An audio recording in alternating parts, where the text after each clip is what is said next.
Welcome everyone to the Founders Forward fundraising series. It is September 24th. It's been a few weeks now since Jonathan and I have talked last.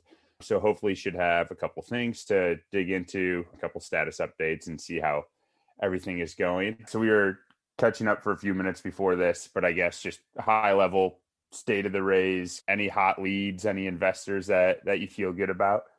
Yeah, so since we last talked, a little bit of the same of what we last talked about and some progress as well. So a little bit of a unique wrinkle in our business is there's a marketplace dynamic. There's really kind of two businesses we're building into one.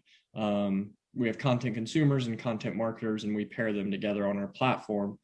And so as I've been pitching and selling, we work really hard to level set on the stakeholders in our business and how we serve both of them.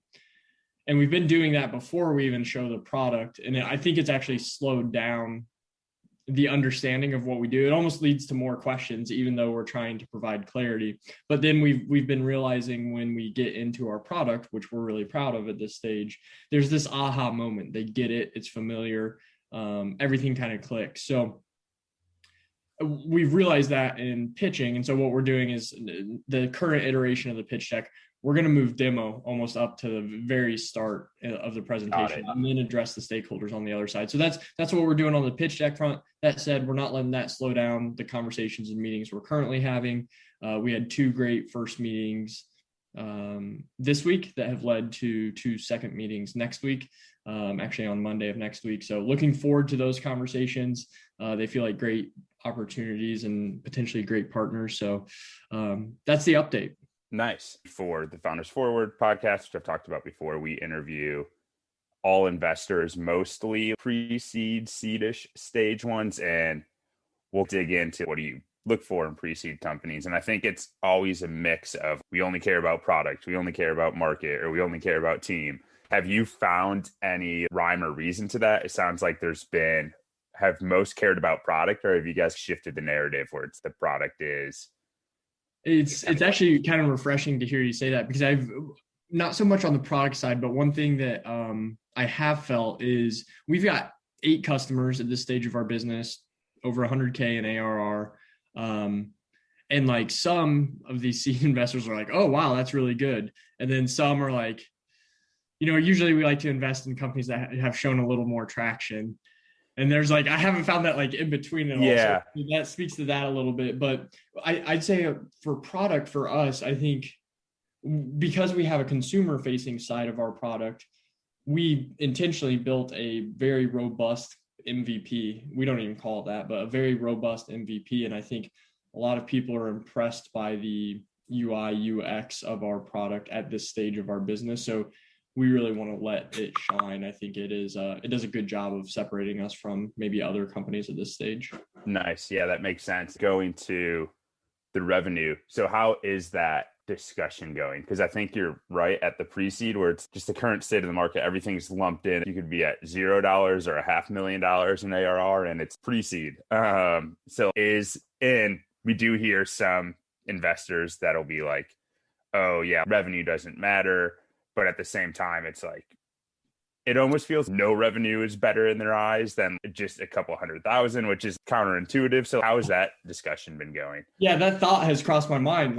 It's almost like, man, we could paint it might be easier to paint a vision with no revenue than, having real tangible revenue at an ACV of about 15K, which we want to continue to increase. But, I think what's more important is we show a number of customers and ARR, but then we show some real tangible examples of how they're using the product. And then we have some great customer quotes to show that they're happy using the product. I think ICP fit is always a topic of conversation at this stage. It feels like we have a pretty good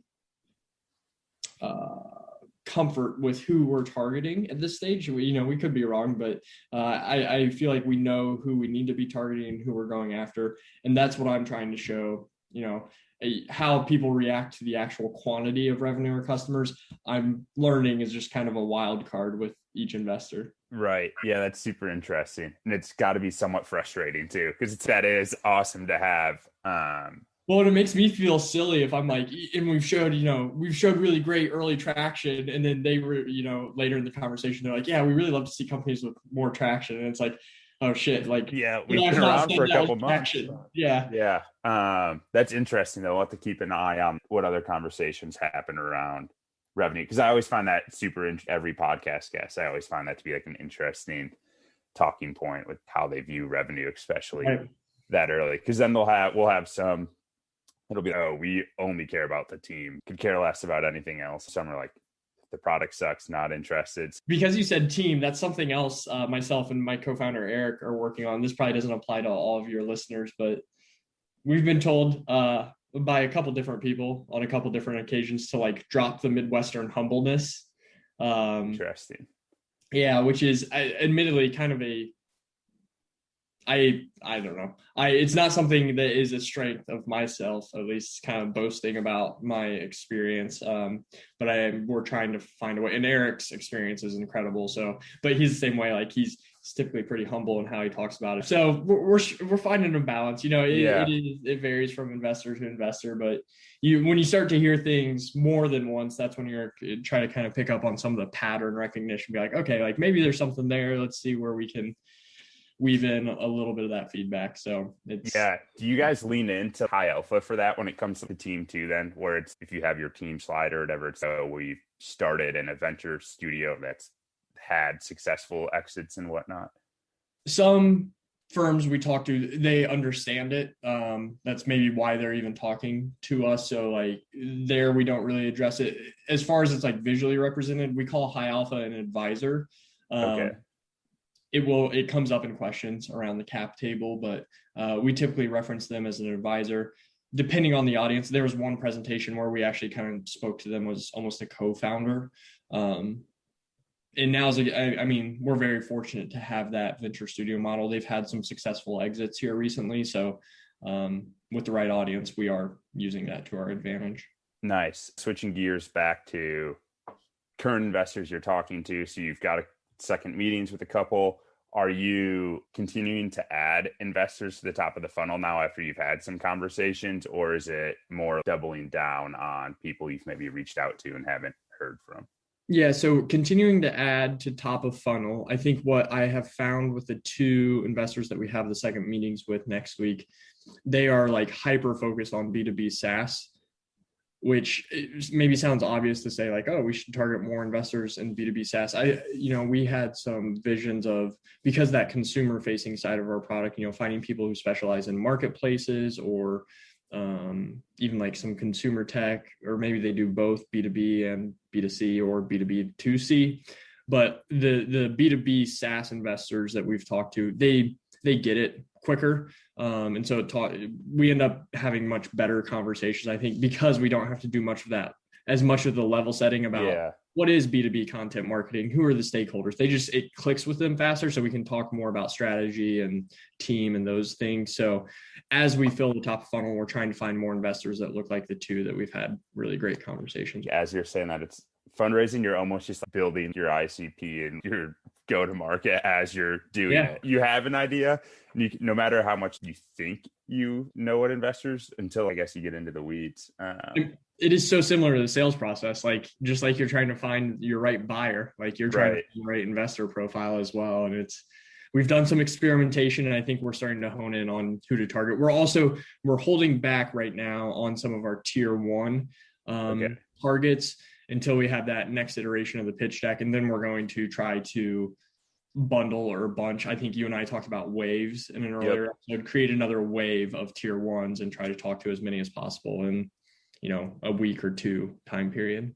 Got it. That'll be good to dig into that the next time we talk. Before I ask the confidence level, anything else that you think is worthy of hitting on? I think that was the big takeaway for me, is we're starting to, I think, identify the investor profile that makes the most sense for us.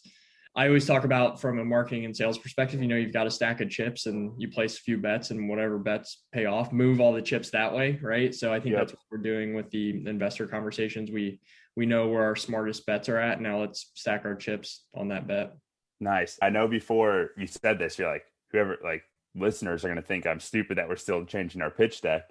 But rule of thumb that we hear from a lot of investors we talk to is a raise, say pre-seed, should take anywhere from 3 to call it 6 or 7 months. I think it's Brett Broll of Bread and Butter Ventures he calls it the 1-3-1. So you have a month preparing, 3 months for you're actually pitching, going out, and then 1 month of closing and going through due diligence. You guys are still very early in that middle 3 months. So it's like fully expected that iterations and are still happening and probably still will be for the whole kind of pitching process in the center.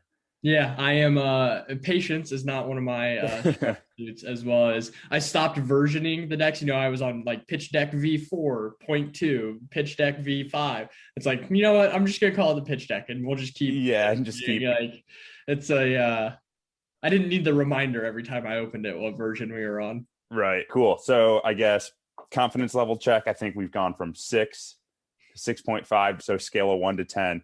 How are we feeling? I'm gonna keep it flat this week. Okay. And to jump next week. I think depending on how the meetings go next week, that could jump, as well as once we have a pitch deck where we're ready to get out in front of some of our tier ones. Hopefully then we can take that up to 8, 9, and 10. Thank you for the time. We will talk soon and have a good weekend. Great. Thanks, Matt. Thanks.